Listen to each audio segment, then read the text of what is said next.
Hello friends, welcome to our channel. और आज हम बात करने वाले हैं हिंडाल्को इंडस्ट्रीज के बारे में। आज इसमें 30 पॉइंट की गिरावट दिखाई दी है और इसकी जो लेटेस्ट क्लोजिंग है वो हो गई है 569.50 रुपये। न्यूज़ भी कुछ आई है, उसके बारे में भी हम डिस्कस करने वाले हैं। और यहाँ पे क्या हमने डरने की ज़रूरत है कि यहाँ पे अपना जो प्रॉफिट है वो बुक करके चले जाए, या फिर जो नए इन्वेस्टर है उनके लिए ये एक बहुत ही अच्छा मौका है जहाँ पे आप बाइंग अपॉर्चुनिटी ढूंढ सकते हैं। तो सारी चीज़ें हम हमारे वीडियो में कवर करने वाले हैं, तो जुड़े रहिए हमारे वीडियो में शुरुआत से लेके एंडिंग तक, क्योंकि बहुत सारी चीज़ें जो हम यहाँ पे कवर करने वाले हैं एज अ शेयर होल्डर आपको सारी पता होनी चाहिए। तो देखिए, शुरू करते हैं वीडियो को। पी रेशियो है 38.57 का, थोड़ा ज्यादा है सेक्टर पी से अगर हम कंपेयर करते हैं जो है 24.70। लार्ज कैप कंपनी है जिसका मार्केट कैपिटल है 1,34,325 करोड़ का। यहाँ पे देखिए, इनका जो मेजर सेक्टर है वो है एल्यूमिनियम मेटल सेक्टर से ये बिलोंग करती है। फाइनेंशियल्स भी देख लेते हैं। टोटल रेवेन्यू इसका 2018 से लेके यहाँ पे FY21 तक देखते हैं तो यहाँ पे थोड़ा घट गया था 2020 में, लेकिन यहाँ पे फिर से अगर 20 से लेके 21 तक अगर देखते हैं तो यहाँ पे इंप्रूवमेंट दिखाई दे रही है। EBITDA भी यहाँ पे फिर 20 से अगर हम कंपेयर करते हैं पिछले साल के कंपैरिजन में यहाँ पे इंप्रूव हुआ है। नेट इनकम देखिए यहाँ पे घट गया था और उसके बाद यहाँ से फिर से इंप्रूवमेंट। और EPS अगर देखते हैं 27 से यहाँ पे 16 हो गया था और उसके बाद फिर से अभी EPS घट गया है 15.66 हो गया है। अब यहाँ पे शेयर होल्डिंग पैटर्न देख लेते हैं। 34.64% की प्रोमोटर हिस्सेदारी है।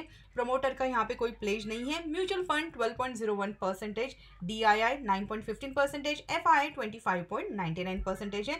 रिटेल एंड अदर्स यहाँ पे 18.20% की हिस्सेदारी लेकर चल रहे हैं। अब हम बात करते हैं उस न्यूज के बारे में जिसके चलते हुए थोड़ी बहुत यहाँ पे उठापटक हुई है। अब यहाँ पे हम बात करते हैं न्यूज की, जहाँ पे ये जो न्यूज आई उसके बाद यहाँ पे जो स्टॉक है उसमें थोड़ी बहुत उठापटक हुई है। तो न्यूज ये है 31 मार्च की, जहाँ पे उन्होंने बताया कि हिंडाल्को शेयर 3% से गिर गया, जबकि यहाँ पे इन्होंने कैपिटल एक्सपेंडिचर का जो प्लान बताया है वो थोड़ा डिसअपॉइंटिंग है। लेकिन ब्रोकरेजेस जो है वो यहाँ पे अभी भी बुलिश है और 25% की यहाँ से आगे पोटेंशियल रैली ये देख रहे हैं। तो देखिए, यहाँ पे कंपनी ने $8 बिलियन का कैपेक्स प्लान बताया है आने वाले 5 सालों के लिए, और यहाँ पे उसी के चलते हुए स्टॉक में थोड़ी बहुत गिरावट दिखाई दी है। लेकिन अभी हम जानते हैं कि डिटेल में एग्जैक्टली क्या बात है। तो देखिए, मोतीलाल ओसवाल के जो यहाँ पे फाइनेंशियल सर्विसेज के रिप्रेजेंटेटिव है उन्होंने ये बताया है कि कंपनी जो है अपना एक्सपांड कर रही है दोनों डाउनस्ट्रीम और अपस्ट्रीम में, जहाँ पे ये एल्यूमिनियम की जो कैपेसिटी है ये इंक्रीज कर सके, और इवेंचुअली अगर ये होता है तो इनका जो EBITDA मार्जिन है ये भी इंप्रूव हो जाएगी। मतलब कंपनी जो है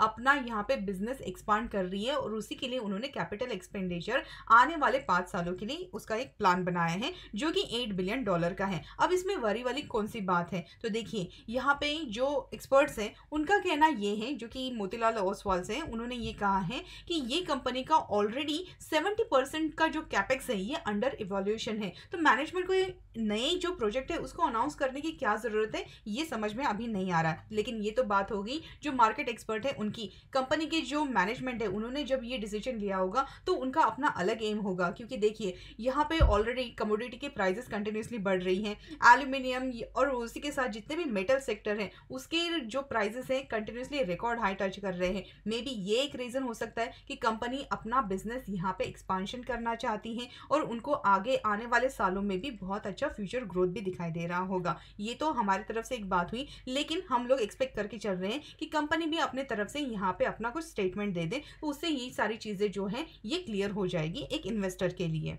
अब यहाँ पे ये जो उन्होंने कैपेक्स प्लान अनाउंस किया है उसमें 4.5 से लेके 4.8 बिलियन डॉलर का जो इन्वेस्टमेंट है ये इनकी जो सब्सिडरी है US बेस्ड नोवेलिस इसमें करने वाले हैं, जो कि इंक्लूड करती है 2.5 बिलियन का ग्रीनफील्ड प्रोजेक्ट जो US में है। अब ये एडलविस का मानना है कि ये एक लैंडमार्क स्टेप है कंपनी का। अब इसी के साथ बहुत सारे जो ब्रोकरेजेस हैं उन्होंने अपने यहाँ पे टारगेट भी बताए हैं। मोस्टली सारे टारगेट जो है 750 से लेके 700 के आसपास है। किसी ने भी अपना जो टारगेट है वो यहाँ से घटाया नहीं है। तो ये एक बहुत अच्छी बात है कि ब्रोकरेजेस ये बातें होने के बाद अभी भी यहाँ पे बुलिश है और यहाँ से आगे 25% की अपसाइड रैली वो देख रहे हैं। अब हम यहाँ पे बात करते हैं निफ्टी मेटल इंडेक्स की। तो देखिए, यहाँ पे अगर हम निफ्टी मेटल का इंडेक्स अगर देखते हैं तो यहाँ पे इंडेक्स में कोई प्रॉब्लम नहीं है। बहुत ही अच्छी अप ट्रेंड रैली ये जो इंडेक्स है ये तय कर रहा है।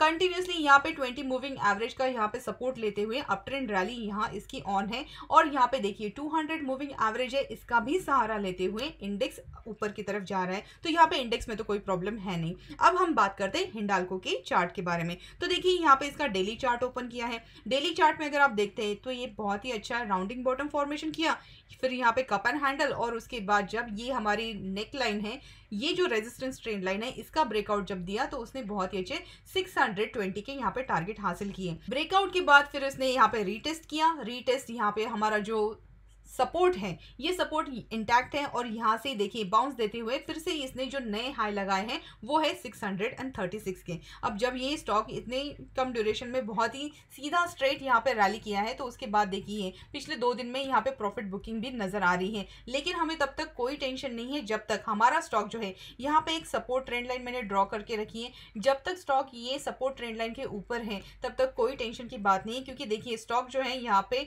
अप ट्रेंड रैली करके फिर से सपोर्ट लेते हुए यहाँ से बाउंस देते हुए चल रहा है। अब ये जो स्टॉक अगर हम यहाँ पे लॉन्ग टर्म के हिसाब से किसी ने अगर यहाँ पे इन्वेस्ट किया है, तो यहाँ पे देखिए स्टॉक जो है यहाँ पे कंटिन्यूसली अप ट्रेंड रैली में ही यहाँ पे जा रहा है। तो अगर आपका आने वाले 2 से 3 या 4 सालों का अगर यहाँ पे निवेश है, तब भी आपको चिंता की कोई बात नहीं, क्योंकि स्टॉक जो है यहाँ पे भले ही उसने यहाँ पे बहुत ज्यादा डीप डाउन लगाया था, लेकिन हमारे पास बहुत सारे सपोर्ट है। यहाँ पे उसने 200 मूविंग एवरेज का सपोर्ट लेते हुए ये अप ट्रेंड रैली यहाँ पे तय की है। और जैसे कि आप यहाँ पे देख रहे हैं कि यहाँ पे एक बहुत अच्छा राउंडिंग बॉटम फॉर्मेशन हुआ है और उसी का ये ब्रेकआउट है। तो ये ब्रेकआउट के बाद यहाँ पे आने वाले सालों में जिस तरीके से अभी मार्केट चल रहा है ग्लोबली, जिस तरीके से जो डिमांड है यहाँ पे कमोडिटीज की बहुत ज्यादा है और सप्लाई यहाँ पे जो है वो बहुत शॉर्टेज चल रहा है, तो उसके चलते हुए आने वाले सालों में मेटल सेक्टर में तेजी जो है कंटिन्यू दिखाई दे सकती है। अब जिन लोगों ने यहाँ पे लॉन्ग टर्म के हिसाब से इन्वेस्टमेंट करके रखा है वो तो यहाँ पे बने रह सकते हैं, आने वाले कुछ सालों में यहाँ पे बहुत ही अच्छे टारगेट अचीव होते हुए नजर आ सकते हैं।